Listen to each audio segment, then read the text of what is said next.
Saints, we're coming for you. What you gonna do? We're coming for you. Got boss, Sandy, and Pris. We're coming to kill all of you. What you gonna do? Okay, let's rewind the time to the year 2008 and talk about this one particular game, Saints Row 2. Saints Row 2 is arguably the best of the series. Many will say that 2 or 3 are the best. Some will even say 1. But generally, most people will say 2 is the best. Saints Row 2 isn't about chaos or customizing cars. It tells a different story. You're Saints trying to regrow in the city that they once ruled, in a city that moved on without them since all the other members of the Saints either got locked up, killed, or went into hiding, or became police chief. Everything about this game matters, from the story, the gangs, and the city itself. Saints Row 2 hits a balance that no other game in the series did. The one before it or the ones after it. It's silly but still grounded, chaotic, and can be personal at times. You shape the city. The story gives stakes. And the gangs, once you deal with them, it makes you feel like you was actually in the city. Damn, how you know? Cause I was right there with him. Saints Row 2 quietly separates itself from the rest of the series. At its core, it's still a crime story where you become a leader of a gang.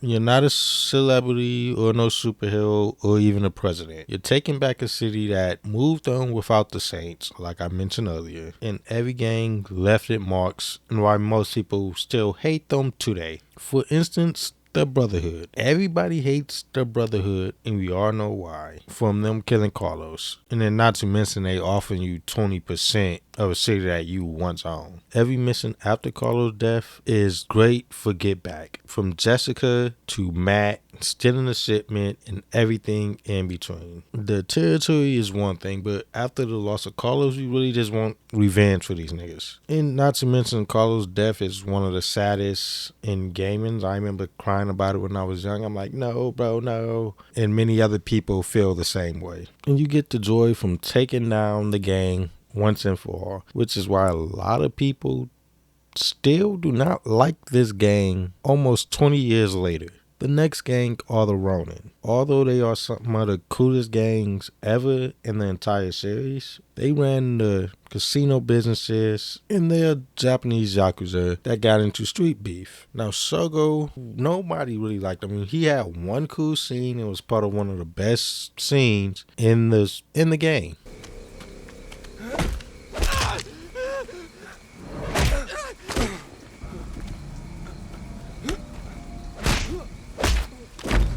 Ordered it.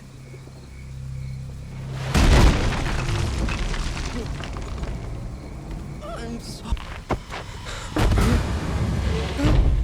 Kill me, but don't do this.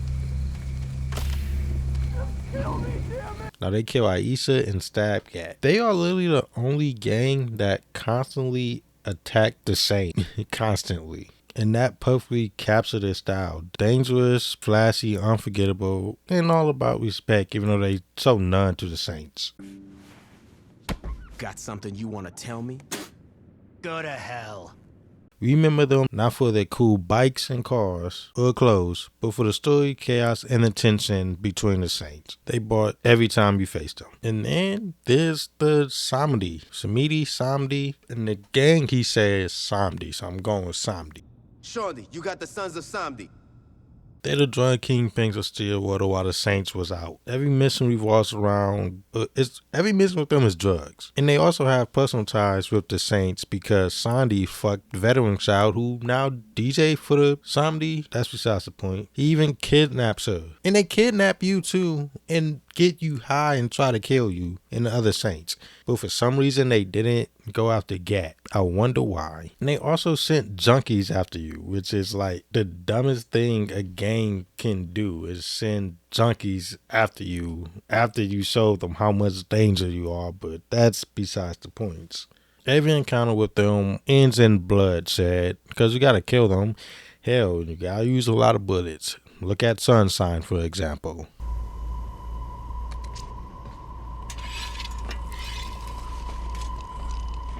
This fight is far from over.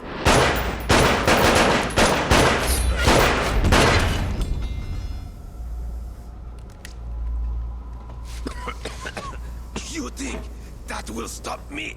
For fuck's sake, die!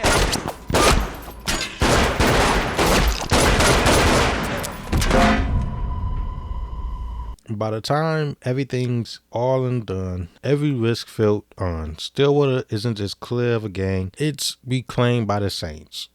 So all three of the games are amazing for this game story, and not to mention Ultor, which I'm about to talk about now. Ultor, they're not even a gang, they're like a militia. Militia. That sounds weird saying that.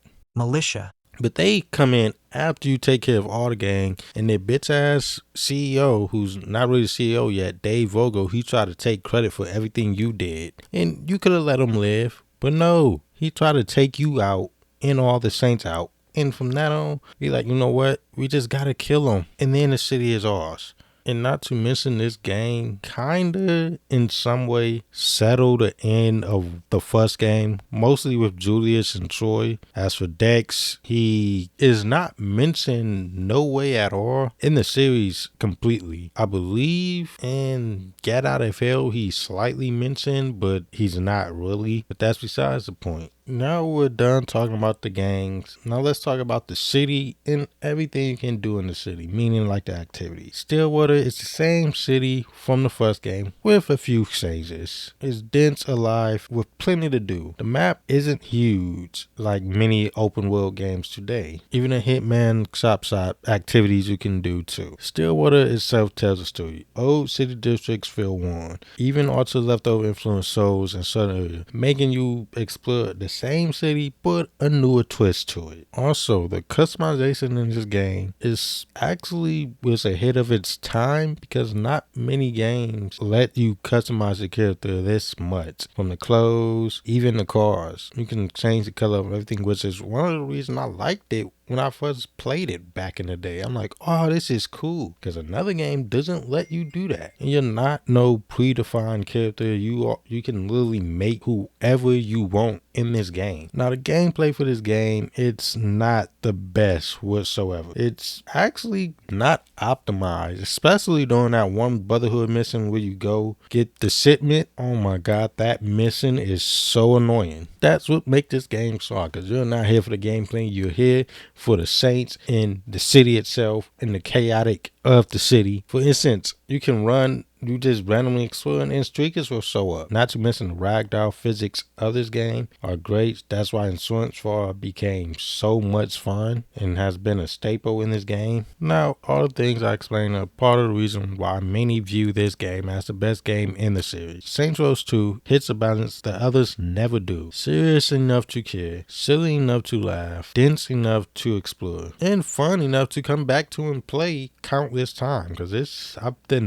beat this game multiple times throughout the year. Like, I will probably come back to this again in another 2 to 3 years possibly. Later games polished the formula but kinda lost the charm that Saints Row 2 had. For instance, the stories wasn't good. The gangs are forgettable in 3. And then in 3 they killed Gat right off the bat for whatever reason. Saints Row 2 isn't the biggest, flashiest, or smoothest game in the series by any means, but it treated everything while you played for the game like they mattered. Characters in the city itself. The city felt alive, gangs had personalities to them, and are memorable. Every accent was great for you personally in the Saints. Like, who don't love killing the Brotherhood since Carlos died? That's why most players call it the best in the series. And what's your favorite gang in the series? Let me know in the comments. I'm out. Y'all be safe. Peace.